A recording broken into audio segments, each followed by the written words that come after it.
നമസ്കാരം. ഇന്നത്തെ കാലത്ത് കമ്മ്യൂണിസ്റ്റ് ആശയങ്ങൾക്ക് മുന്നോട്ട് പോകാൻ വലിയ പരിമിതികളുണ്ട്. ലോകം ഒരുപാട് മാറിയതുകൊണ്ട് തന്നെ ഈ ഒരു രാഷ്ട്രീയ ചിന്തയ്ക്ക് ഇനി വരും കാലങ്ങളിൽ വലിയൊരു ഭാവി ഉണ്ടാകുമോ എന്ന ചോദ്യത്തിനും പ്രസക്തിയുണ്ട്. എങ്കിലും നമ്മുടെ നാട്ടിലെ പാവപ്പെട്ട മനുഷ്യർക്കും തൊഴിലാളികൾക്കും അവകാശങ്ങൾ നേടിയെടുക്കുവാനും അവരുടെ ശബ്ദമായി മാറുവാനും ഒക്കെ ഒരു കാലത്ത് കമ്മ്യൂണിസ്റ്റ് പ്രസ്ഥാനങ്ങൾക്ക് കഴിഞ്ഞിട്ടുണ്ട്.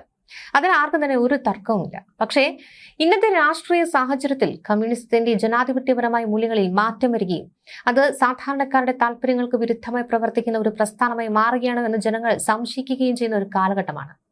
ഈ ഒരു പശ്ചാത്തലത്തിലാണ് ഡിവൈഎഫ്ഐയുടെ പുതിയ നേതൃത്വ മാറ്റത്തെയും നമ്മൾ വിലയിരുത്തേണ്ടത്. ഇടതുപക്ഷ യുവജന സംഘടനയായ ഡിവൈഎഫ്ഐയുടെ സംസ്ഥാന നേതൃത്വത്തിൽ വൻ അഴിച്ചുപണിക്ക് വഴി തുറക്കുന്നുവെന്ന വാർത്ത പുറത്തു വരുമ്പോൾ തന്നെ CPM സംസ്ഥാന കമ്മിറ്റി അംഗവും പാർട്ടിയിലെ യുവ വനിതാ നേതാവുമായ ചിന്താ ജെറോം സംഘടനയുടെ സംസ്ഥാന പ്രസിഡന്റ് ആവുകയാണ്. കല്യാശ്ശേരി MLA M വിജിൻ സംസ്ഥാന സെക്രട്ടറി സ്ഥാനത്തേക്കും എത്തും. കഴിഞ്ഞ ദിവസം നടന്ന നിർണായകമായ CPM നേതൃയോഗത്തിലാണ് ഇത് സംബന്ധിച്ച അന്തിമ തീരുമാനമൊക്കെ ഉണ്ടായത്. 2026 സംസ്ഥാന നിയമസഭാ തെരഞ്ഞെടുപ്പ് ഫലങ്ങൾ നമ്മൾ കണ്ടതാണ്.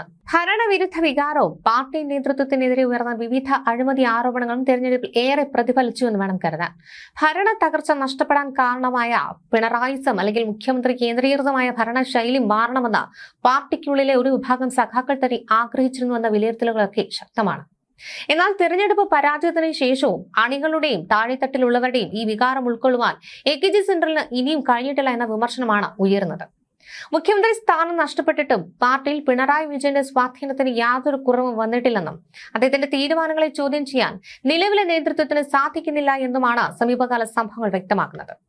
തെരഞ്ഞെടുപ്പ് പരാജയത്തിന് ശേഷവും പിണറായി വിജയനെ തന്നെ നിയമസഭയിൽ പ്രതിപക്ഷ നേതാവായി പാർട്ടി നിശ്ചയിച്ചതിന് പിന്നിൽ ഈ ഒരു സ്വാധീനം വ്യക്തമാണ്. നിലവിലെ സംസ്ഥാന കമ്മിറ്റിയിലും സെക്രട്ടേറിയറ്റിലും അദ്ദേഹത്തെ അനുകൂലിക്കുന്നവർക്കാണ് ഭൂരിപക്ഷം എന്നതും ഈ തീരുമാനത്തെ സ്വാധീനിച്ചിട്ടുണ്ടാകാം. ഇതിന്റെ മറ്റൊരു പ്രതിഫലനമാണ് ഇപ്പോൾ പുറത്തുവരുന്ന ഡിവൈഎഫ്ഐയുടെ ഈ പുതിയ ഭാരവാഹി പട്ടിക.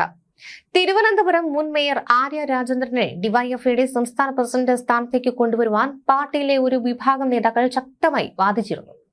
എന്നാൽ ആര്യയ്ക്കായുള്ള ആ നീക്കങ്ങൾ ഒടുവിൽ ലക്ഷ്യത്തിലെത്തില്ല. CPM സംസ്ഥാന സെക്രട്ടറി MV ഗോവിന്ദൻ ഉൾപ്പെടെയുള്ള മുതിർന്ന നേതൃത്വത്തിന്റെ ഇടപെടലോടെയാണ് ആര്യയ്ക്ക് പകരം ചിന്താ ജെറോമിന്റെ പേരിലേക്ക് പാർട്ടി അന്തിമമായി എത്തിച്ചേർന്നത്. ഡിവൈഎഫ്ഐയുടെ ആഭ്യന്തര ജനാധിപത്യ രീതികളെക്കുറിച്ചും ഇപ്പോൾ ചില രാഷ്ട്രീയ ചോദ്യങ്ങൾ ഉയരുകയാണ്. താഴെത്തട്ടിലുള്ള യൂണിറ്റ് സമ്മേളനങ്ങൾ മുതൽ ദേശീയ സമ്മേളനം വരെ കൃത്യമായ തെരഞ്ഞെടുപ്പ് പ്രക്രിയകളിലൂടെയാണ് ഭാരവാഹികളെ നിശ്ചയിക്കുന്നത് എന്ന് സംഘടന അവകാശപ്പെടുമ്പോഴും പ്രായോഗിക തലത്തിൽ കാര്യങ്ങൾ അങ്ങനെയല്ല എന്നാണ് വിമർശകർ ചൂണ്ടിക്കാട്ടുന്നത്. സംസ്ഥാന സമ്മേളനം ഔദ്യോഗികമായി ആരംഭിച്ച പ്രതിനിധികൾ വോട്ട് രേഖപ്പെടുന്നതിന് മുൻപ് തന്നെ പാർട്ടി സെക്രട്ടറി MV ഗോവിന്ദൻ പങ്കെടുത്ത നേതൃയോഗത്തിൽ ഭാരവാഹി പാനൽ മുൻകൂട്ടി നിശ്ചയിക്കപ്പെടുന്നത് ഇതിനൊരു തെളിവായി ഇവർ ഉയർത്തിക്കാട്ടുകയാണ്. യൂത്ത് കോൺഗ്രസ് പോലുള്ള മറ്റ് യുവജന സംഘടനകൾ ലക്ഷക്കണക്കിന് വോട്ടർമാരെ പങ്കെടുപ്പിച്ച് ജനാധിപത്യ രീതിയിൽ ഭാരവാഹികളെ തെരഞ്ഞെടുത്തപ്പോൾ അതിനെ വിമർശിച്ചവരാണ് ഡിവൈഎഫ്ഐ നേതൃത്വം. എന്നാൽ സ്വന്തം സംഘടനയിലേക്ക് വരുമ്പോൾ പാർട്ടി നേതൃത്വം നിശ്ചയിക്കുന്ന പാനലുകൾ അതേപടി അംഗീകരിക്കേണ്ടി വരുന്ന സാഹചര്യം ഡിവൈഎഫ്ഐയുടെ ആഭ്യന്തര ജനാധിപത്യത്തെക്കുറിച്ചുള്ള ചർച്ചകൾക്കാണ് വഴിവെക്കുന്നത്. ഡിവൈഎഫ്ഐയുടെ പുതിയ സംസ്ഥാന സെക്രട്ടറിയായി നിശ്ചയിക്കപ്പെട്ടിരിക്കുന്ന M വിജിൻ നിലവിൽ കല്യാശ്ശേരി മണ്ഡലത്തിൽ നിന്നുള്ള 2ാം തവണയും തിരഞ്ഞെടുക്കപ്പെട്ട MLA ആണ്. മുൻപ് SFI സംസ്ഥാന സെക്രട്ടറി എന്ന നിലയിൽ അദ്ദേഹം കാഴ്ചവെച്ച മികച്ച സംഘടനാ പ്രവർത്തനമാണ് ഇപ്പോൾ ഡിവൈഎഫ്ഐയുടെ തലപ്പത്തേക്കും അദ്ദേഹത്തിനായി വഴി തുറന്നത്. ഇതോടൊപ്പം സംഘടനയിൽ പുതുതായി കർശനമാക്കിയ 38 വയസ്സെന്ന പ്രായപരിധി നിർബന്ധമായും വിജിന് അനുകൂല ഘടകമായി മാറി.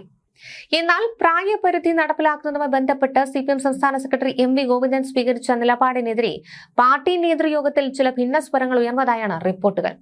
പ്രായപരിധി ഏർപ്പെടുത്തിയത് ഏകപക്ഷീയമായ തീരുമാനമാണെന്ന തരത്തിൽ ഒരു വിഭാഗം നേതാക്കൾ ചർച്ചകളിൽ വിയോജിപ്പ് പ്രകടിപ്പിച്ചെങ്കിലും ഒടുവിൽ വിജിനെ തന്നെ സെക്രട്ടറി സ്ഥാനത്തേക്ക് നിയോഗിക്കുവാൻ പാർട്ടി അന്തിമ തീരുമാനമെടുക്കുകയായിരുന്നു.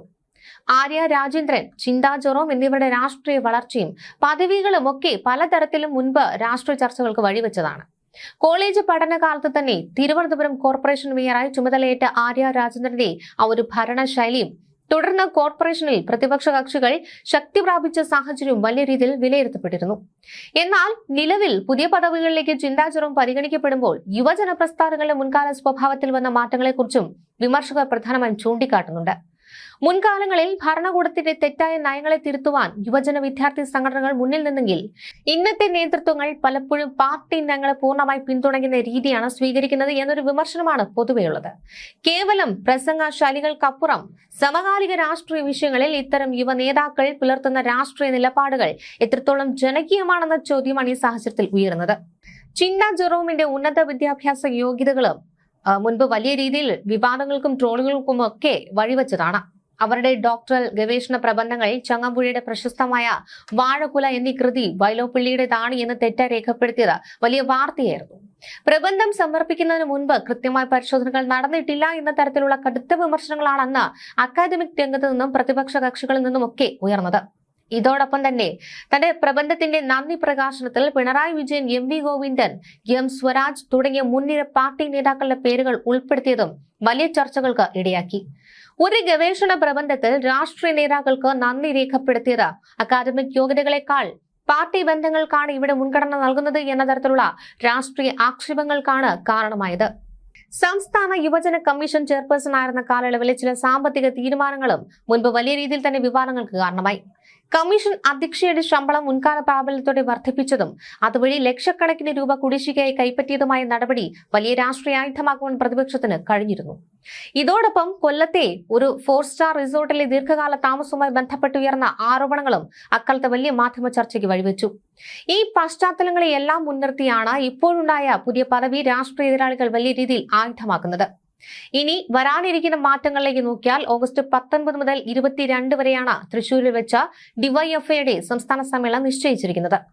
ഈ സംസ്ഥാന സമ്മേളനത്തിൽ വെച്ചായിരിക്കും പുതിയ ഭാരവാഹികളുടെ ഔദ്യോഗിക പ്രഖ്യാപനവും ഉണ്ടാകുക. സാധാരണയായി 3 വർഷം കൂടുമ്പോഴാണ് സംഘടനയിൽ നേതൃമാറ്റം ഉണ്ടാകാറുള്ളതെങ്കിലും ഇക്കുറി സംസ്ഥാന സമ്മേളനങ്ങൾ നടന്നിട്ട് 4 വർഷം പിന്നിട്ടിരിക്കുന്നു. 2022 പത്തനംതിട്ടയിൽ വെച്ച് നടന്ന മുൻ സംസ്ഥാന സമ്മേളനത്തിന് ശേഷമുള്ള ഈ പുതിയ ഭാരവാഹി അഴിച്ചുപണി യുവജന സംഘടനയിൽ എങ്ങനെയുള്ള ചലനങ്ങൾ ഉണ്ടാക്കുന്നത് രാഷ്ട്രീയ കേരളം ഉറ്റുനോക്കുന്നുണ്ട്. ഈ പുതിയ നേതൃമാറ്റ വാർത്തകളോട് കേരളത്തിലെ പൊതുസമൂഹവും അണികളും എങ്ങനെയാണ് പ്രതികരിക്കുന്നതെന്ന് കൂടി നമുക്ക് നോക്കേണ്ടതുണ്ട്. കേവലം പാർട്ടി താല്പര്യങ്ങൾക്കപ്പുറം ഈ തീരുമാനങ്ങളോട് വിയോജിക്കുന്ന ഒരു വലിയ ജനവിഭാഗം കൂടി കേരളത്തിലുണ്ട്. ഒരു വശത്ത് യുവജന പ്രസ്ഥാനങ്ങളുടെ തലപ്പത്തേക്ക് ഇത്തരം വനിതാ നേതാക്കൾ വരുന്നത് നല്ല കാര്യമാണെന്ന് വാദിക്കുന്നവർ ഉണ്ടെങ്കിൽ പോലും മറുവശത്ത് ഉയർന്നു വരുന്ന ജനവികാരം മറ്റൊന്നാണ്. മുൻകാലങ്ങളിൽ അഴിമതി ആരോപണങ്ങളിലും പ്രബന്ധ കോപ്പിയുടെ വിവാദങ്ങളും ഉൾപ്പെട്ട വ്യക്തികളെ തന്നെ വീണ്ടും ഉയർന്ന പദവികളിൽ പ്രതിഷ്ഠിക്കുമ്പോൾ അത് സാധാരണക്കാരായ ജനങ്ങളോടും ആത്മാർത്ഥമായി പാർട്ടിക്ക് വേണ്ടി പണിയെടുക്കുന്ന താഴെത്തട്ടിലുള്ള അണികളോടും കാണിക്കുന്ന അനീതിയാണെന്ന അഭിപ്രായമാണ് ശക്തമാവുന്നത്. പ്രായപരിധിയുടെ പേരിൽ യോഗ്യരായ മറ്റു പല നേതാക്കളെ മാറ്റി നിർത്തിക്കൊണ്ട് ഇത്തരം വിവാദ നായികമാർക്ക് വീണ്ടും പ്രാധാന്യം നൽകുന്നത് പാർട്ടിയുടെ പ്രതിച്ഛായയെ വരും ദിവസങ്ങളിൽ കൂടുതൽ ദോഷകരമായി ബാധിക്കുമെന്നാണ് പൊതുസമൂഹത്തിൽ നിന്നും വരുന്ന പ്രധാന വിമർശനം.